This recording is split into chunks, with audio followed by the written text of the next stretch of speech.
Hey guys, welcome back to episode 2 of my new investing portfolio. Now, I've been trying to work out how to improve this series because it's one of my most fun types of videos for me to make. It didn't perhaps do as well as last time I launched the series, and I've had some thoughts about why that is. The obvious thing is that the last one had a huge goal of trying to hit 100,000, which eventually flipped and turned into my Vanguard series where I'm currently around 57,000, just over halfway there. The reason I started this one was a couple of things. Some people do find that series quite unrelatable because perhaps they're investing say £200 per month, whereas in that series I'm investing more like £2,000 per month, maybe less or maybe more depending on how my income performs. So I wanted a way to create a more beginner friendly series with lower amounts, but I'm aware the vast majority of people, me included, would probably not class themselves as beginners, even if I was one. The second thing is I really enjoy buying stocks and seeing how they perform. The vast majority of my portfolio is in safe index funds. This is just a small part of my portfolio, which is much bigger. But I'm also aware a lot of people just don't like stocks, but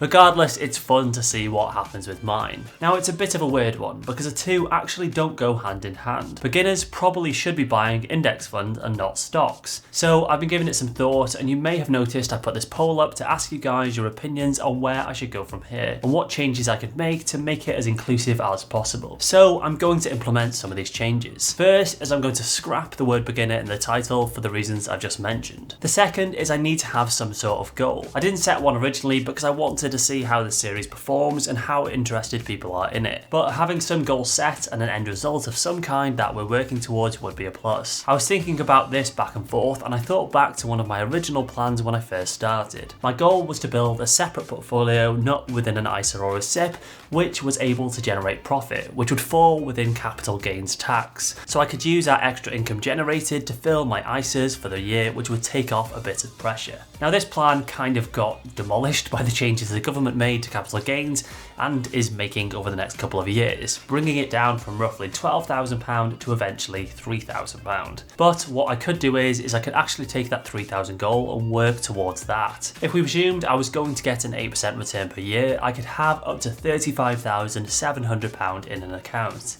Now, realistically, I'm not investing that much every month, so that could take years. So I'm going to stick to £10,000. That will bring me well within capital gains tax, so I won't be liable for it, and we can just adjust as things go on. So I'll be setting a goal for this series of £10,000 for now, and I'll reassess as things go on. I'm also going to do my best to make this series a little simpler to understand, as well as including a Q&A, so if you have any questions, drop them in the comments and I'll answer them in the next video. I'll do my best to keep improving this series as we go on, so if there's something you like or don't like, let me know and how I could do it better, and I'll do my best to implement it. So let's have a quick recap of where we got to last time, and I'll show you how things have been going. In the first episode, I bought 3 companies: Pets at Home, Greencoat UK Wind and AG Bar. I invested the following amounts into each: £100 into Pets and Greencoat and £150 into AG Bar. And we were off to a pretty mixed start. Pets at Home was down minus 5.9%, Greencoat 4.6%, and AJ Bar minus 2.8%. Now, at this time, the VWRP, which is my benchmark to compare this all to, is up 2.16%, which, let's be honest, if you look on the surface, it seems like an epic fail. That's what the kids call epic fail. You can't beat the market, it's stupid to even try. And realistically, that may even be the outcome of this, but I'm actually not fazed with that drop at all at the moment. I'm not buying stocks that are going to jump 30% in profit overnight and flipping them for a short-term profit. These are all positions I want to hold to a minimum of 3 to 5 years plus, unless there's some drastic reason to sell, so short-term dips like this I really want to take advantage of. I also think it's good to show you that you aren't the only one who buys something and it goes down. Of course, it would look fantastic if I showed you I bought Pets at Home when it was up 8% the next day, but that's just pot luck. Each episode, I also want to do my best to highlight any company news that could have an impact on stocks and monitor how things have been going. I don't want to go too crazy with this because if I have too many stocks, it could be quite daunting to monitor them all, but I'll focus on the main companies I have specifically purchased. Pets at Home announced they'll have an upcoming dividend which will generate a 3.3% payout. To qualify for this, you have to have bought the stock before the 15th of June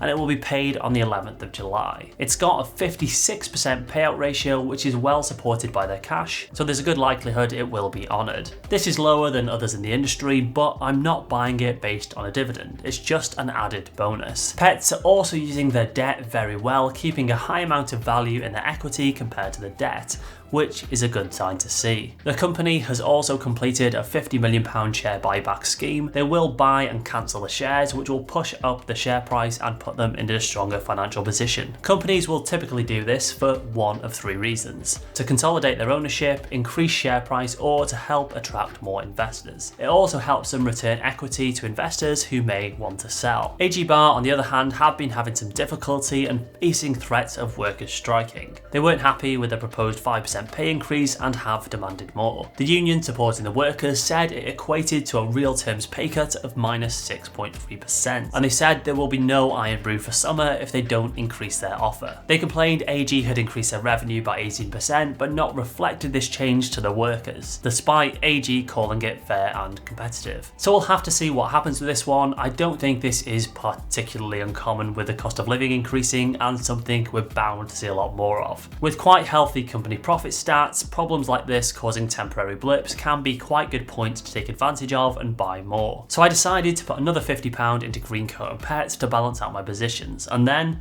with my remaining £100 I decided for the month to pick up another company which I've held before, which is Airtel Africa. Airtel is a UK based company which provides telecom and mobile money services in 14 countries in Africa, mostly in East, Central and West Africa. I've owned this one before and done pretty well with it, so I thought it's a nice point to hop back in. Now the company's value is being weighed down by investors expecting weak economic growth in Nigeria and its currency being devalued, which is its biggest market. Translating its profits into US dollars hasn't been the easiest. But despite currency issues, the first half of 2023 has been good for Airtel. Revenue rose by 11.5% to 5.2 billion and profit was up 14.4%. What I like about Airtel is it's currently nearly 70% undervalued and the average one-year price target is plus 47%. The company has been improving its debt to equity in the right direction, but it still has some work to do, but still a good sign to see. So I bought £100 of this stock.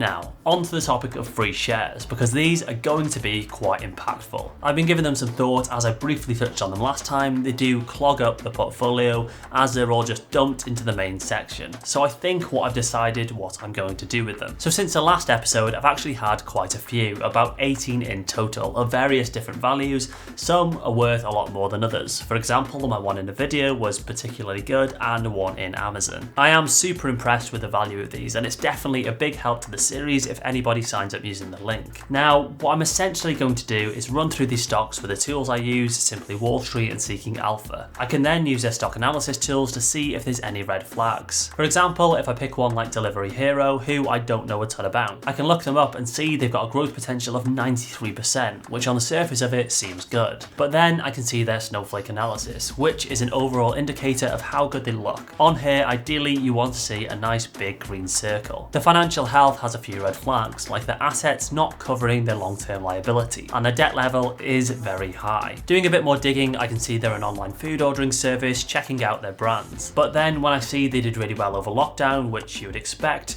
there seems to be quite a drop off afterwards, which combined with their other signals would be enough to put me off before digging any deeper. On the other hand, something like Airbus, who I know is a local company to me here in North Wales, have just got a giant contract from India. They look far more healthier and they're 43% undervalued and one I would like to keep. I also have a nice feature on Seeking Alpha I can use called the quant rating. For example, if I pick a stock like Amazon, I can go in and see the analyst ratings, when they think it's a buy, or in this case, when they think I should just hold onto it, or when I think I should sell. Further down, I can actually see this is broken down further by things like valuation, growth, profitability, and momentum. Of course, all of these tools should be taken with a pinch of salt, but they are handy in giving you a second opinion on what you were thinking and highlighting any potential issues. So I'll run through all of those now and tidy it up.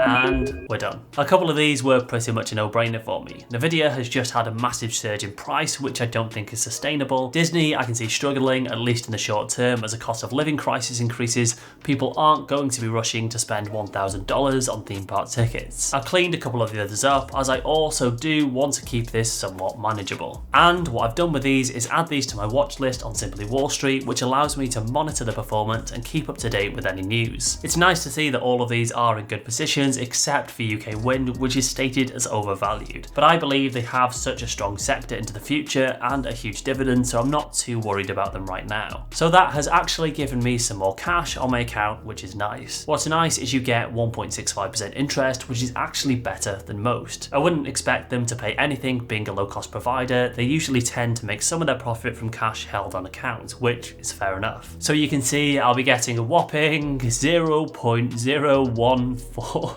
pound per day.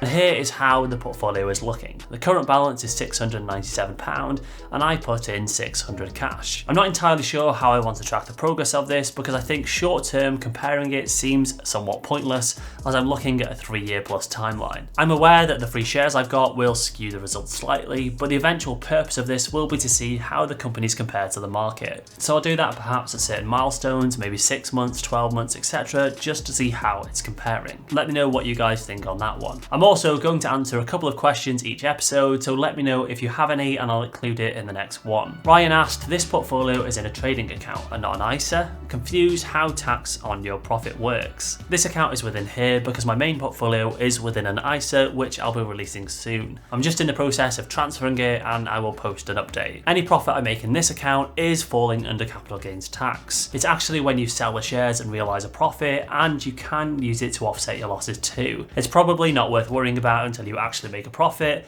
I'll be keeping these for some time and then reviewing from there. And of course, secondly, my ISA is with Invest Engine, where I can only buy funds and ETFs. And with this one, I want to buy individual stocks and shares, so that's why it's over in Trading212. Mal asked, can you invest under £50 or is this just pointless? The most important thing is honestly just starting. Even if it's £5, it's better than nothing. I'm pretty sure you can actually invest from just £1 now on most of the low-cost platforms. They essentially made it super cheap with something called fractional investing, where you can buy a fraction of a share or an ETF. And finally, ETW asked, what do I think of AI stocks? Now, AI is pretty damn cool and scary cool. I listened to a podcast the other day about how they're literally going to take over, so it's definitely a huge part of the future. But like anything in the media buzzing, they are super overhyped. You only have to look at the massive video titles titled How to Make $200,000 a Day with AI. It's pretty ridiculous. Plus, finding the right company that isn't overhyped would be very tricky. It's worth a punt, but I wouldn't bet the bank on it. Maybe focus on companies that will benefit from AI but have other USPs. Think Microsoft, Google, and so on. So I hope you guys found this interesting, as they are super fun to make. Thank you for your support and the people who've signed up for a free share, because it makes it so much easier. Make sure you subscribe to stay tuned for the next episode, and I will catch you over there.